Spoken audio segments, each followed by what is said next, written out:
កម្ពុជាជំរាបជូនភាគីអាមេរិកថាការបង្ក្រាបអនឡាញស្កេមជាកិច្ចការអធិភាពរបស់រាជរដ្ឋាភិបាលកម្ពុជា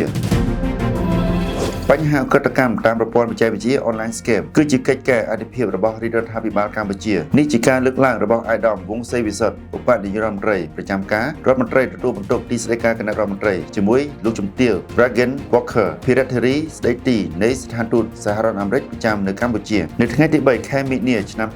2026អាយដាមឧបនាយករដ្ឋមន្ត្រីប្រចាំការបានសង្កត់ធ្ងន់ថារាជរដ្ឋាភិបាលកម្ពុជាបានកំពុងខិតខំយ៉ាងខ្លាំងក្លាក្នុងការបង្ក្រាបសកម្មភាពអនឡាញស្កេមព្រោះបញ្ហានេះមិនមានប្រយោជន៍ដល់សេដ្ឋកិច្ចជាតិឡើយហើយថែមទាំងផ្ដល់ផលប៉ះពាល់អវិជ្ជមានជាច្រើនដល់ការវិនិយោគរបស់បរទេសទេសចរអន្តរជាតិនិងជាពិសេសធ្វើឲ្យខូចកេរ្តិ៍ឈ្មោះរបស់ប្រទេសបន្ថែមពីលើនេះអាយដាមឧបនាយករដ្ឋមន្ត្រីប្រចាំការបានបញ្ជាក់ថាអនឡាញស្កេមមិនមែនជាបញ្ហារបស់កម្ពុជាតែឯងនោះទេប៉ុន្តែគឺជាបញ្ហារួមរបស់តំបន់និងសកលលោកដោយសារបញ្ហានេះត្រូវបានទទួលស្គាល់ថាជាឧក្រិដ្ឋកម្មឆ្លងដែននិងមានភាពស្មុគស្មាញជាប្រព័ន្ធដែលតភ្ជាប់ជាខ្សែច្រវាក់ពីប្រទេសមួយទៅប្រទេសមួយទៀតរាជរដ្ឋាភិបាលកម្ពុជាបានបដិញ្ញាចិត្តយ៉ាងមុតមាំក្នុងការដោះស្រាយបញ្ហានេះដោយផ្អែកលើគោលការណ៍ចំនួន4រួមមានការបង្ការការបង្ក្រាបការអប់រំនិងការពង្រីកភាពជាដៃគូកិច្ចសហប្រតិបត្តិការអន្តរជាតិលោកជំទាវ Bragan Walker បានធ្វើការវិដំឡៃខ្ពស់ចំពោះកិច្ចខិតខំប្រឹងប្រែងរបស់រាជរដ្ឋាភិបាលក្រុមការដឹកនាំដ៏ឆ្លៀសវៃនិងប្រកបនិយមរបស់សម្ដេចមហាបវរធិបតីហ៊ុនម៉ាណែតហើយលោកជំទាវក៏បានបង្ហាញទស្សនៈវិជ្ជមាននិងមានភាពជឿជាក់យ៉ាងមុតមាំក្នុងការពង្រឹងកិច្ចសហប្រតិបត្តិការ